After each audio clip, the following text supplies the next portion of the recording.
Olá pessoal, vamos para mais um vídeo de meditação na Palavra de Deus. Hoje nós vamos refletir sobre o tempo do fim, ou os tempos do fim, como alguns dizem também, né?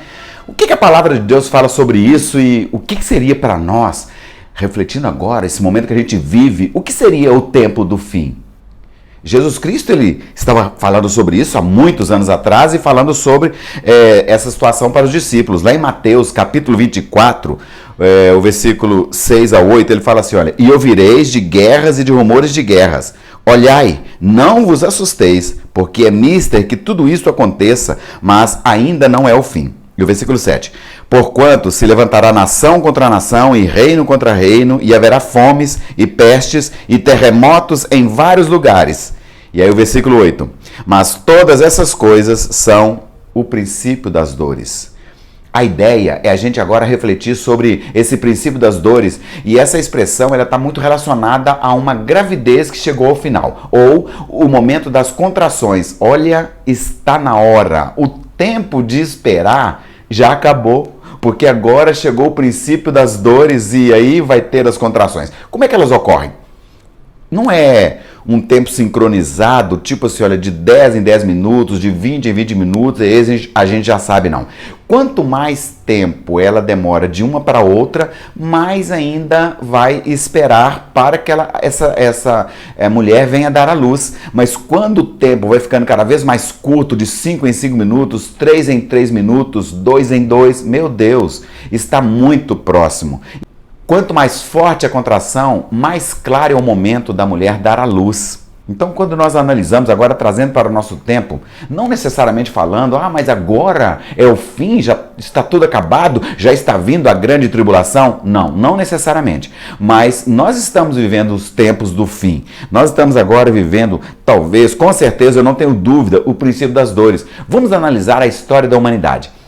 Quantas pandemias nós já tivemos? Várias pandemias e algumas delas muito assustadoras também. Algumas delas nós não vivemos, mas conhecemos a história, né? Quantas guerras nós tivemos? Olha, só clássicas, nós podemos dizer da Primeira Guerra Mundial, Segunda Guerra Mundial, Guerra do Vietnã, e outras mais que a gente também sabe. Se a gente olhar lá no Google, a gente vai ver várias guerras também. Quantos terremotos nós tivemos durante esse tempo, desde a época de Jesus até hoje? Tsunami e muitas outras coisas que ceifaram muitas vidas. E nós não estamos vivendo esse momento aqui, olha, o princípio das dores. E agora nós analisarmos essa pandemia que nós estamos vivendo, que tem assustado muito, porque algumas pandemias, dentre elas, nós podemos parar para pensar e refletir sobre, por exemplo, a época da pandemia da AIDS. Olha, muitas pessoas ficaram assustadas e tal, mas geralmente eram pessoas de um grupo de risco específico, pessoas que tinham uma vida mais promíscua, tinham relacionamento com pessoas que não eram, não tinham uma vida muito certinha com as coisas e tal, transfusão de sangue, né? Então era assim, o risco era grande também para a população, mas a pessoa conseguia se cuidar mais fácil. Mas esta pandemia que nós estamos vivendo não é assim. Na verdade, qualquer um de qualquer idade pode ser acometido, inclusive crianças. E aí sim, esta agora dá uma balada mais forte. Não seria essa talvez a dor maior? Ou talvez a contração mais pesada, mais próxima desse momento que nós estamos vivendo? Olha, o Senhor, ele alertou sobre isso. Ele falou muitas coisas, dentre elas, logo em seguida, no versículo 14, ainda em Mateus 24, ele fala assim, olha, e este evangelho do reino será pregado em todo o mundo, em testemunho a todas as gentes, então virá o fim. E hoje tem sido pregado, tem muitos missionários no campo, claro que muitos dizem também, mas tem nações que não foram alcançadas ainda, mas a internet chegou lá. E olha, muitos vídeos estão rolando, inclusive vídeos evangelísticos que podem transformar a vida, e nós temos que refletir nisso também, né? Uma das coisas que nós temos que parar para pensar, e falando agora em tempos do fim, que de fato nós estamos realmente vivendo os últimos momentos aqui sobre a terra. Em Atos, capítulo 3, versículo 19, está escrito assim, olha, arrependei-vos, pois, e convertei-vos, para que sejam apagados os vossos pecados e venham, assim, os tempos do refrigério pela presença do Senhor. Quer dizer, o propósito agora, e de fato, humanidade, homens, mulheres, nós precisamos parar para pensar. Não está na hora de ficar vivendo uma vida de pecado como se nada tivesse acontecendo. Está na hora de pensar, não está na hora da gente viver uma vida dissoluta. Está na hora de parar, refletir e entregar a vida a Cristo, declarar Jesus Cristo como o único Senhor e Salvador, arrepender-se dos pecados e ter uma nova vida com o Senhor. Aí sim, vir esse refrigério pela presença do Senhor. Olha, o refrigério está na presença de Cristo em nossas vidas. Não é ficar correndo, desesperado, com medo dessa situação. É ter a presença de Cristo em nossas vidas e agora vir o alívio, e agora vir o refrigério estabelecido por Ele.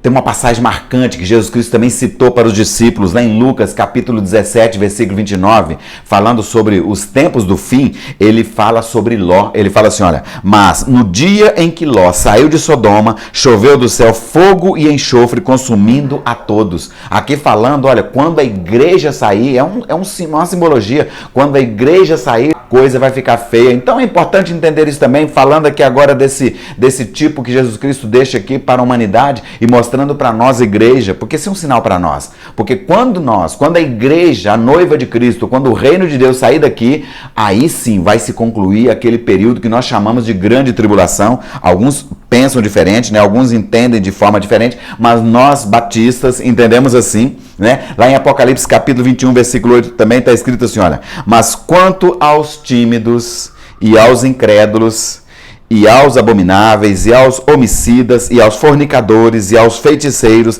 e aos idólatras, e a todos os mentirosos, a sua parte será no lago que arde com fogo e enxofre, o que é a segunda morte. Olha, o propósito é nós fugirmos disso aqui.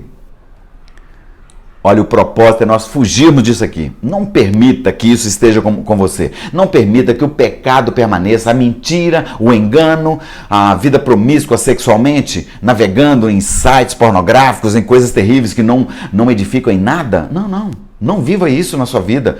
Se liberte disso, saia disso, entregue a sua vida a Cristo, reconheça Ele como Salvador, como nós já dissemos aqui em Atos, ele falando, olha, arrependei-vos, arrependa-se, arrependei-vos, pois, e convertei-vos para que sejam apagados os vossos pecados. É necessário que os pecados sejam apagados, que sejam anulados em nossas vidas. E eles só são anulados quando nós nos arrependemos e quando nós reconhecemos Jesus Cristo como o nosso único e suficiente Salvador. Reconheça Jesus Cristo como seu Salvador. Mude a sua vida. Deixa Ele mudar a sua vida, mudar a sua história. Deixa Ele fazer parte da sua vida, não apenas como sendo um mártir, um homem importante na sociedade. Ele é Deus. Ele é Deus. Jesus Cristo é o Senhor. A Ele toda honra, toda glória e todo louvor. E que o Senhor fale ao seu coração e o Espírito Santo transforme a sua vida através dessa mensagem. Essa é a oração que eu faço no nome de Jesus. Amém? Espero que tenha falado ao seu coração. E se você não for inscrito ainda, se inscreva no canal. É bom ter mais pessoas inscritas. Se for inscrito, acione o sininho, porque nós vamos estar sempre gravando vídeos dessa forma e você receberá as notificações dos nossos vídeos. Amém? Até o próximo vídeo, se Deus quiser.